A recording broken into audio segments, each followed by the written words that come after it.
And let's finish the third chapter of The Shadow Guests, which is called Little Con. Cosmo has been building his treehouse and was suddenly interrupted by a little boy who nobody but him can see. "You're nothing but a beastly spook," Cosmo snapped at him. "So you the devil could you eat my Mars bars, you little thief?" "Connie want to come up too? Lift Connie up." Secretly, Cosmo had always wanted a younger brother. Mark had been the leader since before Cosmo was born, the hero, somebody to admire and follow, superior in every way.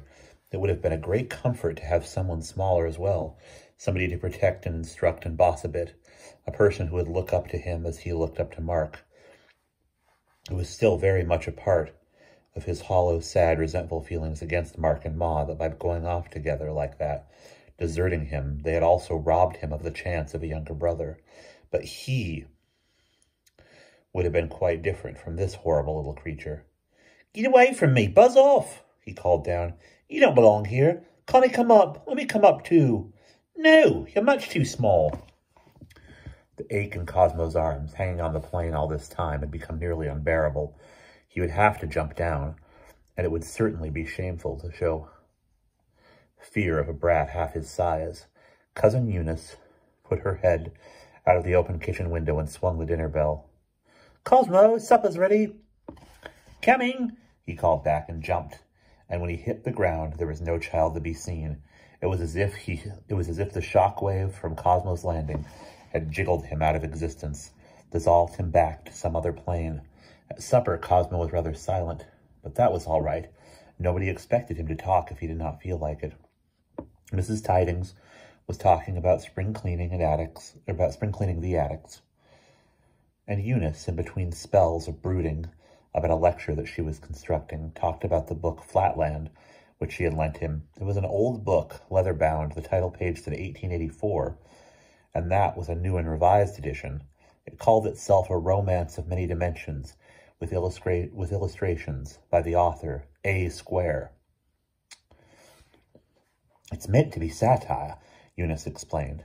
"Like Gulliver's Travels, the idea of people living in a two-dimensional world, perfectly satisfied with having just length and breadth, and quite unable to imagine height. What the author meant to suggest is that we are just the same. All we know about is our three dimensions, and we are quite positive there can't be a fourth." "Yes, I see." And of course the author pokes fun at other things along the way, like the women in Flatland, for instance, who are just straight lines, pointed at each end. Eunice picked up the book and read. "Place a needle on a table, then, with your eye on the level of the table, look at it sideways, and when you see the whole length of it,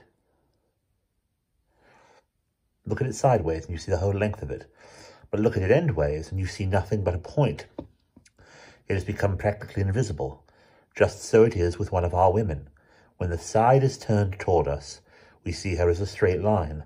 When the end containing her eye or mouth, for with us these organs are identical, is the part that meets our eye, then we see nothing but a highly lustrous point. The dangers to which we are exposed from our women must now be manifest to the meanest capacity in Spaceland. What can it be to run against a woman except absolute and immediate destruction?"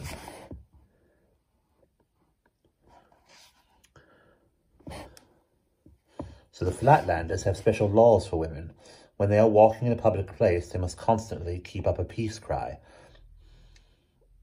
And that any woman suffering from violent sneezing or St. Vitus's dance must be instantly destroyed. And then there are all the penalties suffered by the irregulars. There, the author is making fun of the way that society as a whole always turns against people who don't conform to all its rules. Doubtless, the life of an irregular is hard, but the interests of the greater number require that it should be hard. If a man with a triangular front and a polygonal back were allowed to propagate a still more irregular posterity, what would become of the arts of life? Are the houses and doors and churches in Flatland to be altered to accommodate such monsters? Eunice chuckled and gave the book back to Cosmo. People are just like that everywhere. If you are a different shape, they send you to prison, or say you are mad like the Flatlanders, or, like the Flatlanders, shut you up in a government office as a clerk of the 7th class. Cousin Eunice, do you believe that there are dimensions we don't know about? Oh, sure to be. Why should we assume that we know everything there is to be known? Well, we know that we don't, because we keep discovering new things all the time, like black holes in space, or the fact that some molecules seem to be magnetized. Well then, if there are other dimensions, can there be some connection between what's happening in them and us? How do you mean exactly? Well, that coach and six that passes the gate when the moon is full. That could be something that's happening in another dimension, right? We just happen to see it because there's a fold in space at that point or in time. It happened a couple of 100 years ago, but because of the fold, it keeps coming back again. Like a stuck gramophone record? Something of the kind. Will, he said, can we get in touch with the coach? You mean, can we affect what happens in the other dimensions, or can those happenings affect us? Yes. I honestly don't see why not, said Eunice thoughtfully. After all, even if you just see a thing, it can affect you in all kinds of ways, frighten you, or make you laugh, or make you sad.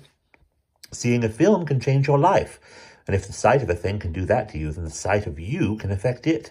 There's a theory, you know, that no experiment can be wholly detached and scientific if somebody is observing it. Dear sir, it is not at all odd.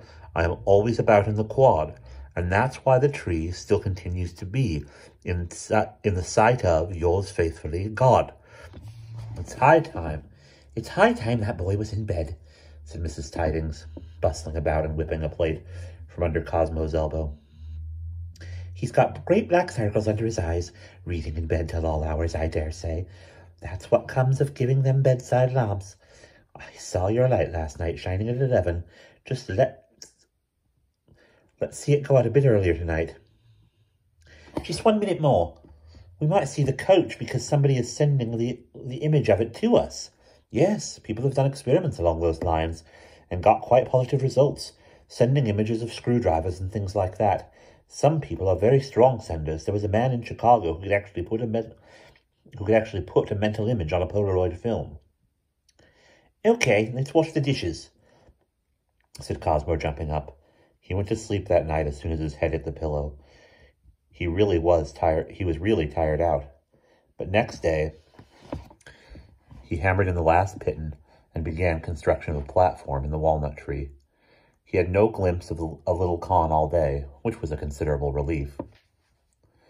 He couldn't help admitting to himself, but over and over he had the feeling that he was being watched, as he had in the island camp. On Monday morning, just as he was getting into the rolls to go off with Eunice, Lob, who was sitting on the big stone slab outside the front door, suddenly let out a low growl and retired into the house. "What's up, Lobby?" said Eunice, who was checking in her briefcase that she had her lecture notes and Mrs. Tiding's shopping list. "It's only the post. Good morning, Tad." "Good morning, Eunice. There's a letter for the young fellow from Australia." "Reward for starting late," said Eunice. 5 minutes earlier, and you wouldn't have had it till Friday." Cosmo was happy to have his father's letter, but he didn't want to open it right away. "Eunice," he said, "can you see somebody in the cart shed?" She glanced over her shoulder. She was in the middle of backing and turning the car. "No, why?" "Nothing. I thought, but it's gone." He had seen a boy about his own height, fair, angry-looking, as if he were annoyed that they were going off without him. He was holding a hay fork and had a pile of sacking or tarpaulin over his arm. Then he moved and vanished. Cosmo remembered the description of the needle turning endways in Flatland. It was a similar process. He turned sideways and disappeared, as if into a vertical crack in the air beside him. As he did so, Cosmo realized why his face seemed so familiar. He was the boy who had come to help with the damming of the brook all those years ago. That was who he was. Only then he had seemed bigger, perhaps because Cosmo himself had been smaller.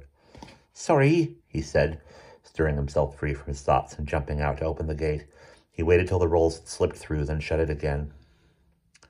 But was that boy the same as yesterday's hateful little 4-year-old? They had a resemblance.